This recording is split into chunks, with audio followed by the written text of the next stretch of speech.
Chapter 1: A Social Gathering. On the last of October, Don Santiago de los Santos, popularly known as Capitan Tiago, gave a dinner. In spite of the fact that, contrary to his usual custom, he made the announcement only that afternoon, it was already the sole topic of conversation in Binondo and adjacent districts, and even in the walled city, for, at the time, Capitan Tiago was considered one of the most hospitable of men, and it was well known that his house, like his country, shut its doors against nothing except commerce and all new or bold ideas. Like an electric shock, the announcement ran through the world of parasites, bores, and hangers on, whom God in his infinite bounty creates and so kindly multiplies in Manila. Some looked at once for shoe polish, others for buttons and cravats, but all were specially concerned about how to greet the master of the house in the most familiar tone, in order to create an atmosphere of ancient friendship or, if occasion should arise, to excuse a late arrival. This dinner was given in a house on Calle Anluague, and although we do not remember the number, we will describe it in such a way that it may still be recognized, provided the earthquakes have not destroyed it. We do not believe that its owner has had it torn down, for such labors are generally entrusted to God or nature, which powers hold the contracts for many of the projects of our government. It is a rather large building in the style of many in the country, and fronts upon the arm of the Pasig, which is known to some as the Binondo River, and which, like all the streams in Manila, plays the varied roles of bath, sewer, laundry, fishery, means of transportation and communication, and even drinking water if the Chinese water carrier finds it convenient. It is worthy of note that in the distance of nearly a mile, this important artery of the district, where traffic is most dense and movement most deafening, can boast of only one wooden bridge, which is out of repair on one side for 6 months and impassable on the other for the rest of the year, so that during the hot season, the ponies take advantage of this permanent status quo to jump off the bridge into the water, to the great surprise of the abstracted mortal who may be dozing inside the carriage or philosophizing upon the progress of age. The house of which we are speaking is somewhat low and not exactly correct in all its lines.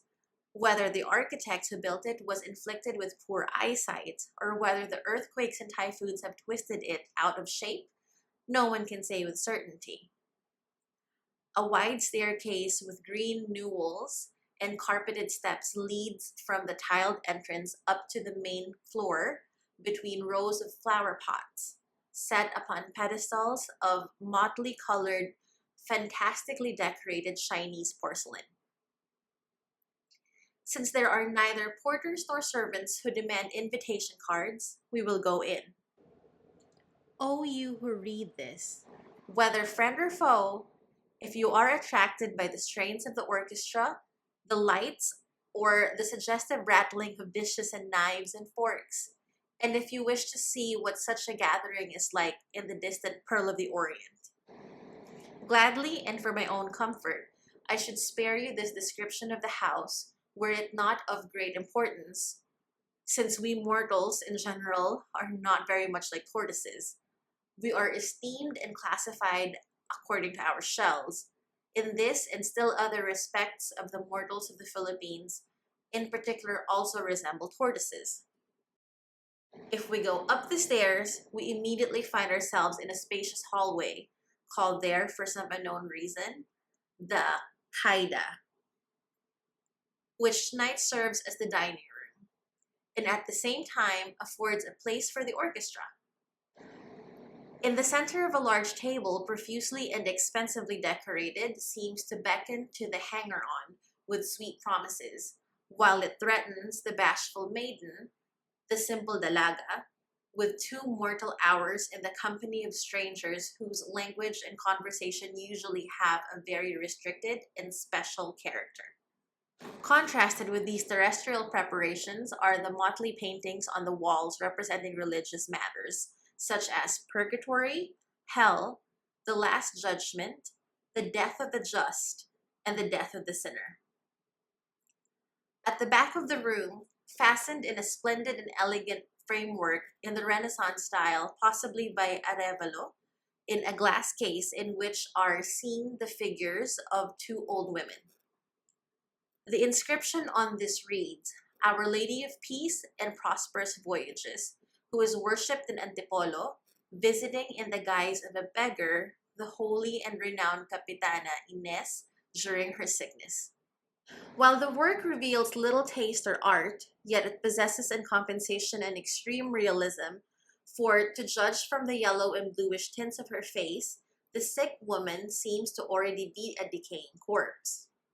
And the glasses and other object accompaniments of long illness are so minutely reproduced that even their contents may be distinguished.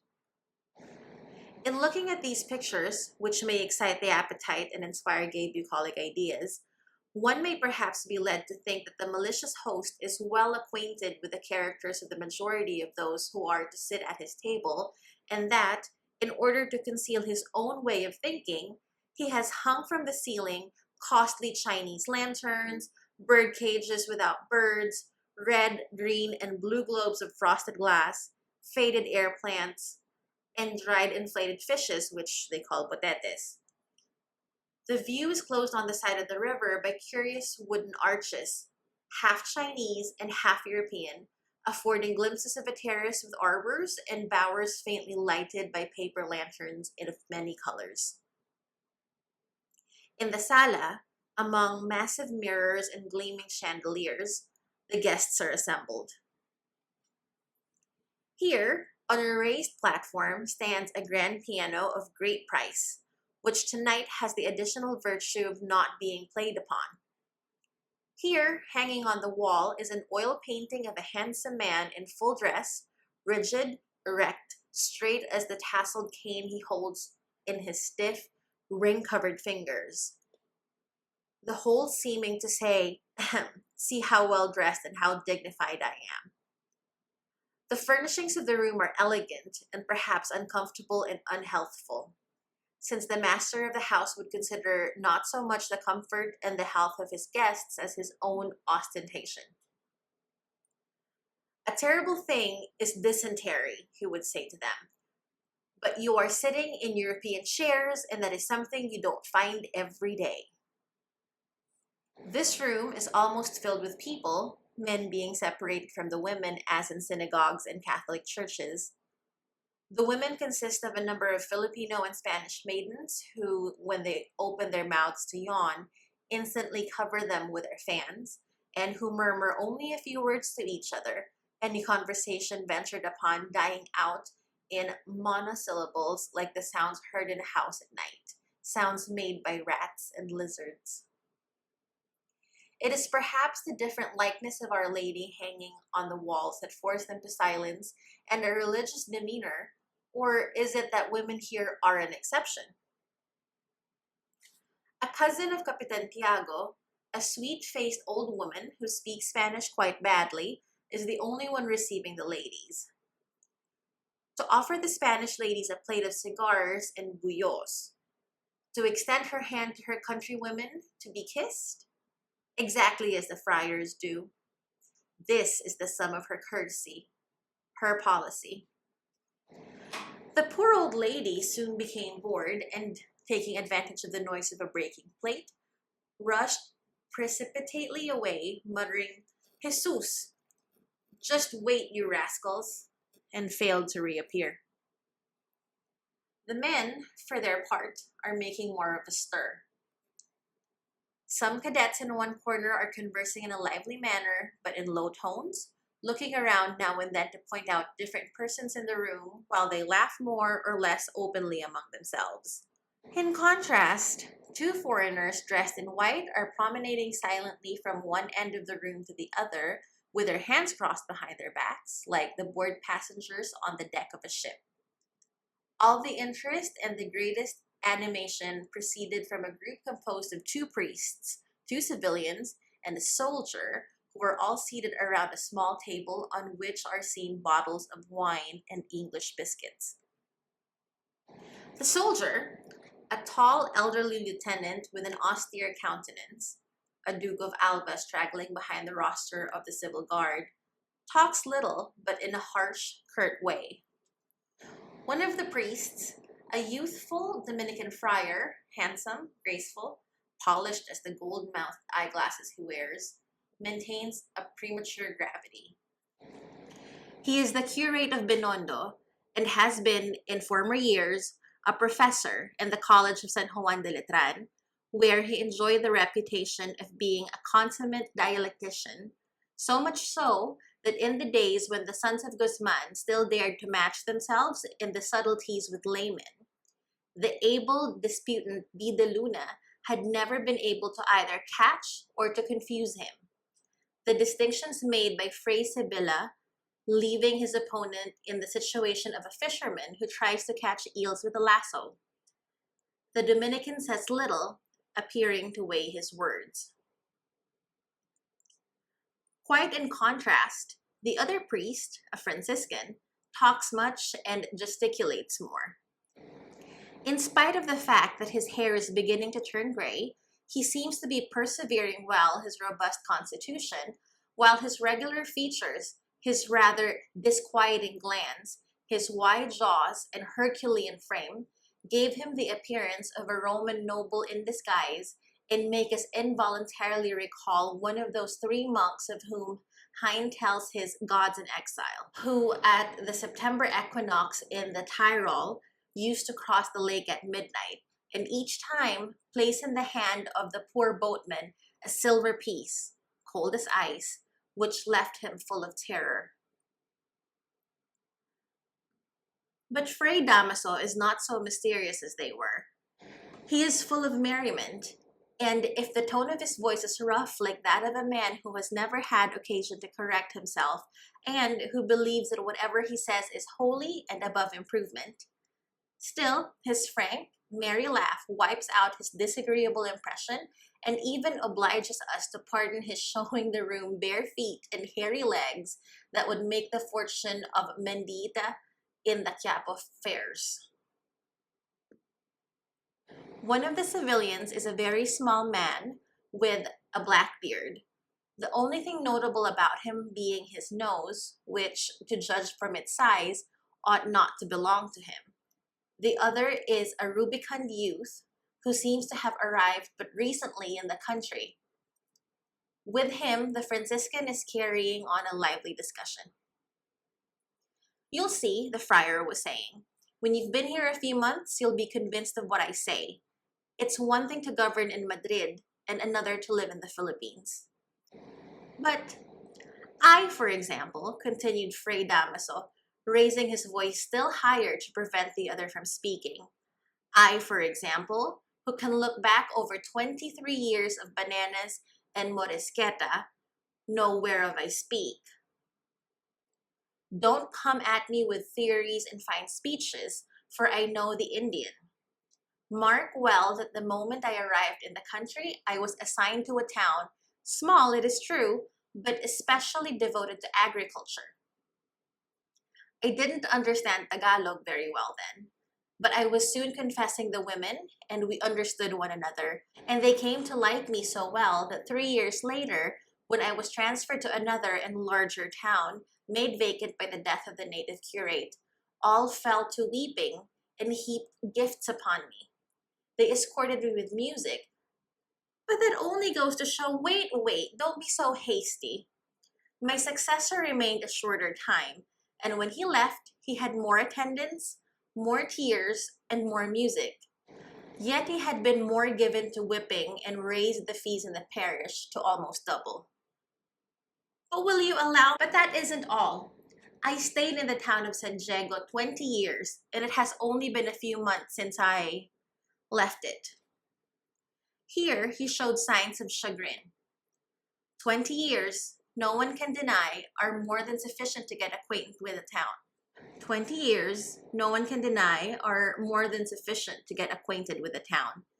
San Diego has a population of 6,000 souls, and I knew every inhabitant as well as if I had been his mother and wet nurse.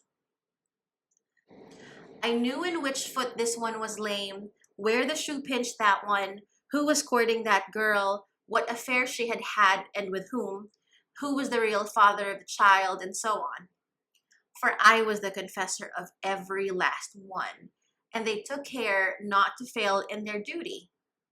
Our host Santiago will tell you whether I am speaking the truth, for he has a lot of land there, and that was where we first became friends. Well, then you may see what the Indian is. When I left, I was escorted by only few old women and some of the tertiary brethren, and that after I had been there 20 years. But I don't see what that has to do with the abolition of the tobacco monopoly, ventured the rubicund youth, taking advantage of the Franciscans pausing to drink a glass of sherry. Fray Damaso was so greatly surprised that he nearly let his glass fall.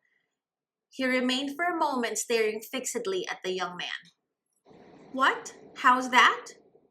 He was finally able to exclaim in wonderment. "Is it possible that you don't see it clear as day?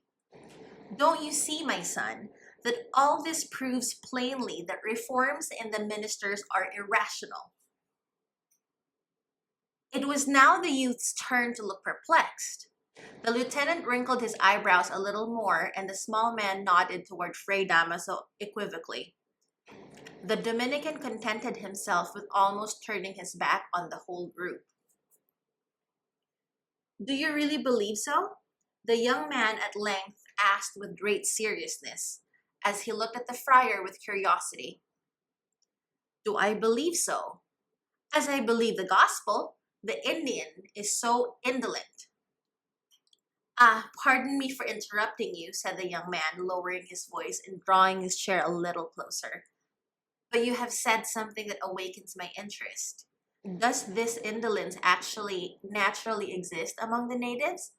Or is there some truth in what a foreign traveler says, that with this indolence we excuse our own, as well as our backwardness in our colonial system?" He referred to other colonies whose inhabitants belong to the same race. "Bah, jealousy! Ask Senor Laruja, who also knows this country. Ask him if there is any equal to the ignorance and indolence of the Indian." "It's true," affirmed the little man who was referred to as Senor Laruja. "In no part of the world can you find anyone more indolent than the Indian. In no part of the world. No more vicious, no more ungrateful, no more unmannerly." The rubicund youth began to glance around nervously. "I believe that we are in the house of an Indian. Those young ladies, bah, don't be so apprehensive. Santiago doesn't consider himself an Indian. And besides, he's not here. And what if he were? These are nonsensical ideas of the newcomers.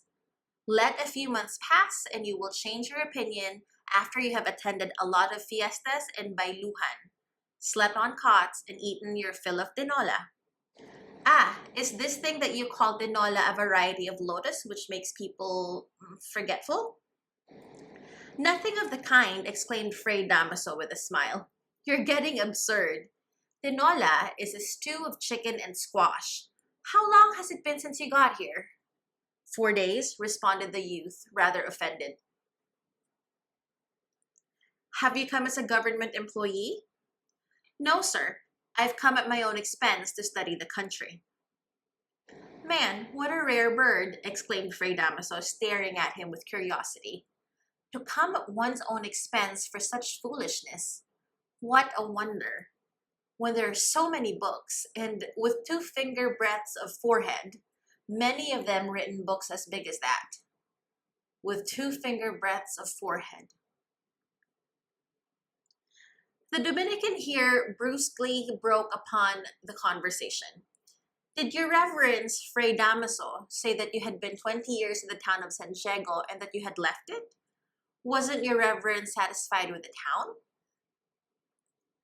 At this question, which was put in a very natural and almost negligent tone, Fray Damaso suddenly lost all his merriment and stopped laughing. No, he grunted dryly and let himself back heavily against the back of his chair. The Dominican went on in still more indifferent tone. It must be painful to leave a town where one has been for 20 years, and which he knows as well as the clothes he wears. I certainly was sorry to leave Camiling, and that after I had been there only a few months. But my superiors did it for the good of the order, for my own good. Fray Damaso, for the first time that evening, seemed to be thoughtful. Suddenly, he brought his fist down on the arm of his chair and with heavy breath exclaimed, "Either religion is a fact or it is not.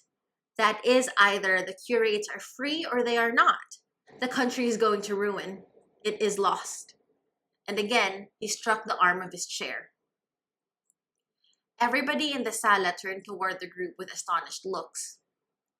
The Dominican raised his head to stare at the Franciscan from under his glasses. The two foreigners paused a moment, stared with an expression of mingled severity and reproof, and then immediately continued their promenade. "He's in a bad humor because you haven't treated him with deference," murmured Senor Laruja into the ear of the rubicund youth. What does your reverence mean? What is the trouble?" inquired the Dominican and the lieutenant at the same time, but in different tones. "That's why so many calamities come. The ruling powers support heretics against the ministers of God," continued the Franciscan, raising his heavy fists. "What do you mean?" again inquired the frowning lieutenant, half raising from his chair. "What do I mean?" repeated Fray Damaso, raising his voice and facing the lieutenant. "I'll tell you what I mean. Yes, I mean to say that when a priest throws out of his cemetery the corpse of a heretic, no one, not even the king himself, has any right to interfere, much less to impose any punishment. But a little general calamity. Padre, His Excellency is the vice-regal patron," shouted the soldier, rising to his feet. "Excellency, vice-regal patron, what of that?" retorted the Franciscan, also rising. "In other times, he would have been dragged down the staircase as the religious orders once did with the impious Governor Bustamante. Those were indeed the days of faith. I warn you that I cannot permit this. His Excellency represents His Majesty the King." "King or rook, what difference does that make? For us, there is no king other than the legitimate—" "Halt!" shouted the lieutenant with a threatening tone, as if he were commanding his soldiers. "Either you withdraw what you have said, or tomorrow I will report it to His Excellency." "Go ahead, right now. Go on," was the sarcastic rejoinder of Fray Damaso, as he approached the officer with clenched fists. "Do you think that because I wear the cloth I'm afraid? Go now, while I can lend you my carriage." The dispute was taking a ludicrous turn, but fortunately, the Dominican intervened. "Gentlemen," he began in an authoritative tone and with a nasal twang that so well becomes the friars, "you must not confuse things or seek for offenses where there were none. We must distinguish, in the words of Fray Damaso, those of the man from those of the priest. The latter, as such per se, can never give offense because they spring from absolute truth, while in those of the man there is a secondary distinction to be made. Those which he utters ib irato, those to which he utters ex ore, but not in corde, and those which he does utter in corde. These last are the only ones that can really offend, and only according to whether they pre-existed as a motive of in mente or arose solely per accidens in the heat of the discussion, if they really exist. But I, by accidents and for my own part, understand his motives, Padre Sibila," broke in the soldier, who saw himself about to be entangled in so many distinctions that he feared lest he might still be held to blame. I understand the motives about which your reverence is going to make distinctions. During the absence of Padre Damaso from San Diego, his coadjutor buried the body of an extremely worthy individual. Yes, sir, extremely worthy, for I had had dealings with him many times and had been entertained at his house. What if he never went to confession? But does that matter? Neither do I go to confession. But to say that he committed suicide is a lie, a slander. A man such as he was, who has a son upon whom he centers his affection and hopes, a man who has faith in God, who recognizes his duties to society, a just and honorable man, does not commit suicide. This much I will say and will refrain from expressing the rest of my thoughts here, so please, Your Reverence. Then, turning his back on the Franciscan, he went on. Now then, this priest on his return to the town, after maltreating the poor coadjutor, had the corpse dug up and taken away from the cemetery to be buried I don't know where. The people of San Diego were cowardly enough not to protest, although it is true that few knew of the outrage. The dead man had no relatives there, and his only son was in Europe. But His Excellency learned of the affair, and, as he is an upright man, asked for some punishment, that Padre Damaso was transferred to a better town. And that's all there is to it. Now your reverence can make your distinctions. So saying, he withdrew from the group. I'm sorry that I inadvertently brought up so delicate a subject, said Padre Sibylla sadly. But after all, if there has been a gain in the change of towns, how has there been a gain? And what of all the things that are lost in moving? The letters, everything that is mislaid, interrupted Fray Damaso, stammering with a vain effort to control his anger. Little by little, the party resumed its former tranquility. Other guests had come in, among them a lame old Spaniard of mild and inoffensive aspect leaning on the arm of an elderly Filipina, who was resplendent in frizzles and paint in a European gown. The group welcomed them heartily, and Dr. de Espandania and his senora, the Doctora Doña Victorina, took their seats among our acquaintances. Some newspaper reporters and shoekeepers greeted one another and moved about aimlessly without knowing just what to do. But can you tell me, Senor Laruja, what kind of man our host is? Inquired the rubicund youth. I haven't been introduced to him yet. They say that he has gone out. I haven't seen him either. There's no need of introductions here, volunteered Fray Damaso. Santiago is made of the right stuff. No, he's not the man who invented gunpowder, added Laruja. You too, Senor Laruja? Exclaimed Doña Victorina in mild reproach as she fanned herself.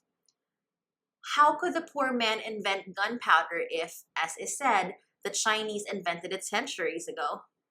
The Chinese? Are you crazy? Cried Fray Damaso. Out with you!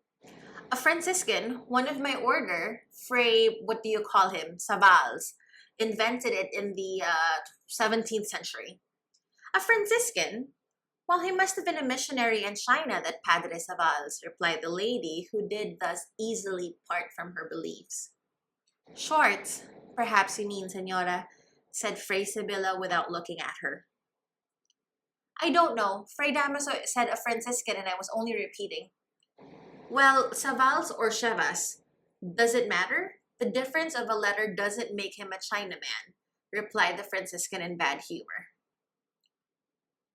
And in the 14th century, not the 7th, added the Dominican in a tone of correction as if to mortify the pride of the other friar. Well, neither does a century more or less make him a Dominican. Don't get angry, Your Reverence, admonished Padre Sibylla, smiling. So much better that he did invent it, so as to save his brethren the trouble. And did you say, Padre Sibylla, that it was in the 14th century? Asked Doña Victorina with great interest. Was that before or after Christ? Fortunately, for the individual questioned, two persons entered the room.